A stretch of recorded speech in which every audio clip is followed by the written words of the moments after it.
ಮುಖ್ಯಮಂತ್ರಿಗಳಿಗೆ ನೀರಿನ ಸಮಸ್ಯೆ ಈಗ ಉಂಟಾಗುವಂತ ಪರಿಸ್ಥಿತಿ ನಿರ್ಮಾಣವಾಗಿ ಹೋಗಿದೆ ಅಂತ ಕಾಣಿಸ್ತಾ ಇದೆ. ಕಾರಣ ಸಿಎಂ ಗೃಹ ಕಚೇರಿಗೆ ನೀರಿನ ಬಿಸಿ ತಟ್ಟಿದ್ರಿಂದಾನೇ ಜಲಮಂಡಳಿ ಟ್ಯಾಂಕರ್ನಿಂದ ಕೃಷ್ಣಾಗೆ ನೀರು ಪೂರೈಕೆ ಮಾಡ್ತಾ ಇದ್ದಾರೆ.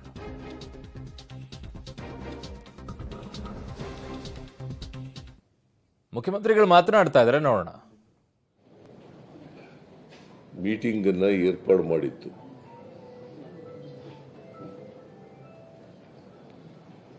ಎಲ್ಲ ಜಿಲ್ಲೆಯ ಜಿಲ್ಲಾಧಿಕಾರಿಗಳು, ಸಿಇಒಗಳು ಭಾಗವಹಿಸಿದರು.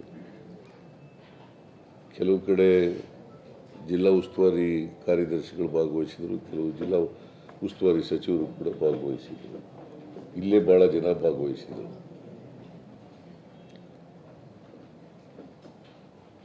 ಕರ್ನಾಟಕದಲ್ಲಿ ಈ ವರ್ಷ ಬರಗಾಲ ಇದೆ. ಸುಮಾರು 240 ತಾಲೂಕುಗಳಲ್ಲಿ 223 ತಾಲೂಕುಗಳನ್ನ ಬರಗಾಲ ಅಂತ ಘೋಷಣೆ ಮಾಡಿದ್ದೀವಿ. ಅದರಲ್ಲಿ 196 ತಾಲೂಕುಗಳು ತೀವ್ರ ಬರದಿಂದ ನರಳ್ತಾ ಇರ್ತಕ್ಕಂಥ ತಾಲೂಕುಗಳು ಅಂತ ಘೋಷಣೆ ಮಾಡಿದ್ದೀವಿ.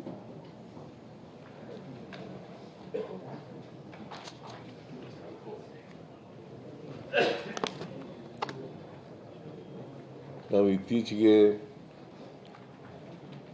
ಕೆಲವು ಪತ್ರಿಕೆಗಳಲ್ಲಿ ನೀರಿನ ಅಭಾವ ಇದೆ, ನೀರಿನ ಸಮಸ್ಯೆ ಇದೆ ಅಂತೇಳಿ ಮೀಡಿಯಾಗಳಲ್ಲೂ ಕೂಡ ಬರ್ತಾ ಇದೆ, ಟೆಲಿವಿಷನ್ಗಳಲ್ಲೂ ಕೂಡ ಬರ್ತಾ ಇದೆ, ಮತ್ತು ಪತ್ರಿಕಾ ಮಾಧ್ಯಮದಲ್ಲೂ ಕೂಡ ಬರ್ತಾ ಇದೆ.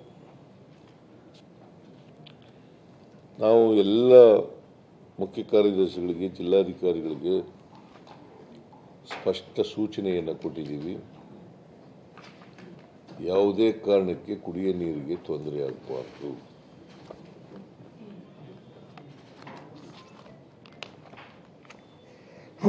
ಕುಡಿಯ ನೀರಿಗೆ ತೊಂದರೆ ಆಗದ ರೀತಿಯಲ್ಲಿ ಎಷ್ಟೇ ದುಡ್ಡು ಬೇಕಾದರೂ ಕೊಡ್ತೀವಿ. ನಾವು ಸರ್ಕಾರದಿಂದ ದುಡ್ಡನ್ನು ಕೊಡ್ತೀವಿ.